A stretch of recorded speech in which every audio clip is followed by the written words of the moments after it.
Hey guys, welcome back to another video. So today I'm going to be talking about the Line 6 Pod Go. One of the great things about this unit is how quickly and easily you can get up and running with it. Throw some blocks on there, pick an amp, a cab, and get some great tones pretty quickly. Not a whole lot of tweaking required or involved. The downside, or not downside, but the flip side to its simplicity is you don't have as many available blocks as you would with, say, something like a Helix LT or Helix Floor. What you do have is the ability to assign any parameter to a foot switch. So what I'm going to do in this video is I'm going to show you a preset I put together that uses the 4 available freely assignable blocks and uses all the available foot switches to, in essence, give you like an A-B or a 2 different states of the effect pedal. As an example, you can use one drive pedal to have a mild crunch and a heavier lead, and we'll get into that. One thing of note, I am using the Mission Engineering TT2. There's other solutions on the market. This is just one I happen to own. I'm using that to add 2 more foot switches to the Pod Go. If you're going to do that, you just connect via a tip ring sleeve or TRS cable into the Expression 2 jack, go into the global settings and change it from Expression 2 to foot switches 7/8. Again, that's in the global settings. Very easy to do, but this preset is going to be utilizing 8 foot switches. So that's pretty much what we've got going on. So let's jump over to Pod Edit and take a look at how it's set up. Okay guys, so here we are taking a look at the preset. I just used the AC30 Fawn Bright and a matchless cab. Not all that concerned about amp tones for this video. That's not really what we're talking about, but just something that was a nice generic sound. I've got the window open down here where it's showing what we have currently assigned. Foot switch 1 is controlling the EQ block. Then I have foot switch 4 doing the drive. 5 is doing a delay, 6 is doing a modulation, which leaves us the foot switch 2 and 3 freely assignable. And as I talked about in the intro, I'm using the Mission TT2 to add the option of the 7 and 8 foot switch. So essentially we have 4 foot switches open and we have 4 assignable blocks up here. So as you can probably guess, we're going to use these foot switches to basically have 2 different states per block. So here we go. Well, let's jump right into this. So here's what I have. Here's what I have in the preset. I've got a Timmy, a dual delay, harmonic tremolo, and a Ganymede reverb. So let's start with the Timmy. So right now, if I turn this on, I've got a fairly low gain. So without drive.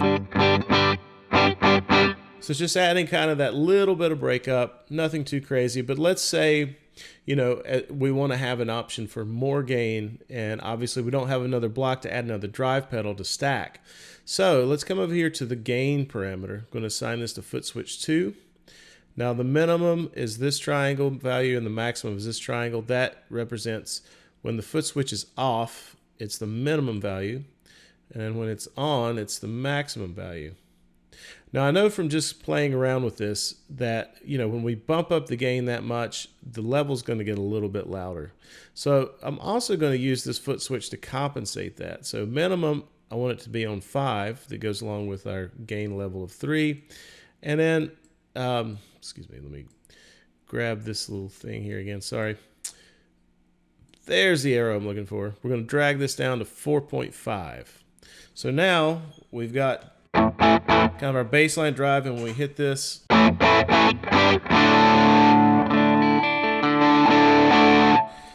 then of course just the amp on clean. So there we have, in essence, almost like a 3-channel type effect, or 3 gain stages, you may say. So right there out of 1 drive pedal. I happen to like the Timmy because it's pretty transparent, but you're welcome, you know, there's plenty here to choose from. This method works on anything. So any drive pedal you pull up, you can use this for a low gain, mid gain, high gain. You've got 2 different options there you can do. Moving on to the delay. Now, you may notice that I've got this delay in front of the amp. Typically, delay and modulation reverb goes after the amp, but there's a reason I'm doing this on this particular preset. A lot of times in Helix, I like to have multiple delays where I'll have 2 different timed delays. So what I want to do is you know, with the dual delay, I can kind of get away with that. But the problem is if it's after the amp, it's stereo. So we have a left and a right. I don't really want them to be spread out. I just want two delays down the middle. That's why it's going in front of the amp, which sums it once it hits the amp. So let's do a couple of things here. I'm going to assign to foot switch 3 the left note sync, because I'm going to show you also you can change the tempo of the delay, and then the mix for the left and the right. Okay, so let me turn this on. So right now we've got an 8th note delay.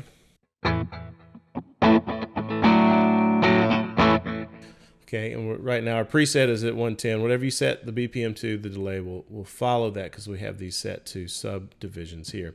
So go ahead and kind of line these up. So right now, these minimum values, what we just had is basically the minimum values. Now, on the maximum value, what I want to do is have a really kind of thick, heavy delay sound. So I'm going to bump up the mix quite a bit on the left, and then the right. I'm also going to bring, whoops, wrong arrow. I'm also going to bring the right side up to, let's say, around 30%. And then I also want to change the delay time when we do the max. So I'm going to do a dotted eighth. They flipped there for a second. Let me get that back. I'm going to do a dotted eighth. So what we get is a straight 8th note delay. And if we turn this on,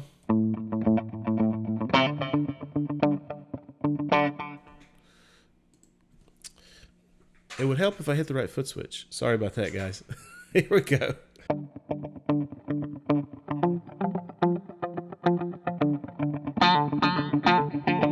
So we have that galloping type of delay sound because we have a dotted and a quarter note running together. And if I go back to the minimum, we just have a straight 8th note delay. So in essence, what you could do a few things. I mean, if you just want to keep a dotted 8th on all the time and then add this quarter note later, you could just, you wouldn't assign anything to change here on the note sync. You just leave it on dotted 8th, and you could just use the foot switch to change the mix parameters to get the same effect we just went for. So again, single delay, 2 delays. So that's a pretty cool way of turning one delay pedal into 2. Again, that's why I have it in front of the amp. So if it were after the amp, when the left mix was up and the right was down, we just hear the delay coming through on the right side. So that is why that is the way it is. Let's move on to the modulation. So this is a tremolo.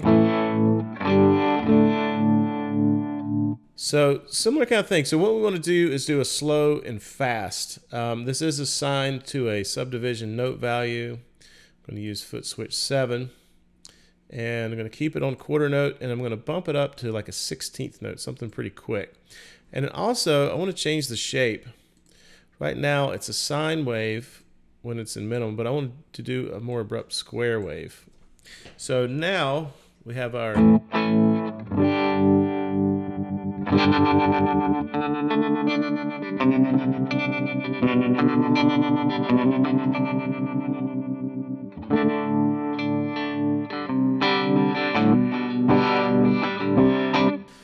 So again, we have 2 different states, essentially two different tremolo setups just by assigning parameters to a foot switch. Lastly, we're going to come over to the reverb and do the same thing. We're going to affect the delay and the mix, decay, not the delay, sorry. Use foot switch 8. I'm just going to keep it pretty low for the minimum. For the maximum, let's get it on up there. Pretty heavy. And for the mix, let's do the same thing.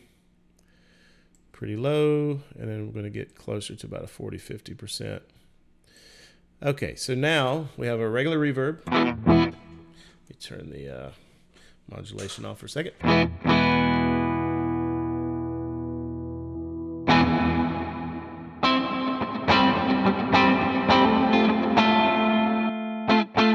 Now, it's a pretty drastic change, but you may find that if you're doing really ambient stuff, you may want that kind of change. So let's get something with delay, maybe some light drive, just kind of mess around.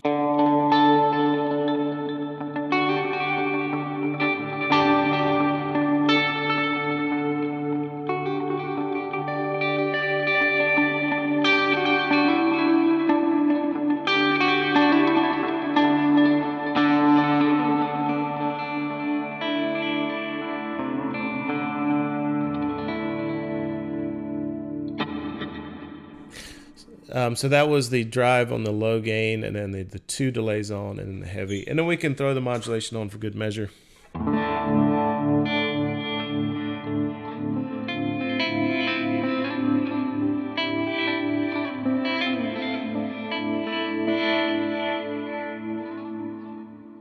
So you can really, you know, we've gone from, we'll back it back down to pretty straightforward. So we've got, you know, pretty straightforward, you know, rock and roll sound, if you will.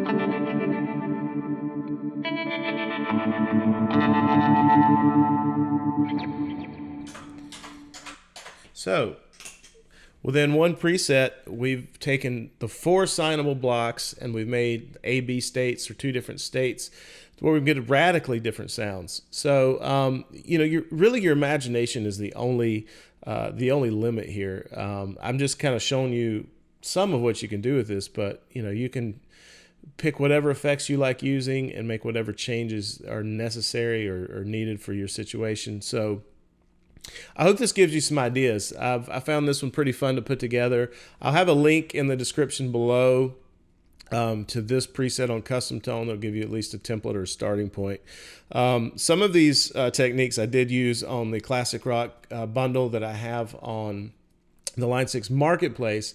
I'll also have a link to that down below and a link to the video where I do some examples showing all the different tones available in that package. So anyway, guys, I hope you enjoyed this. I hope you learned something. Let me know what you think in the comments below. Please like, subscribe, all that good stuff, and we'll see you in the next one.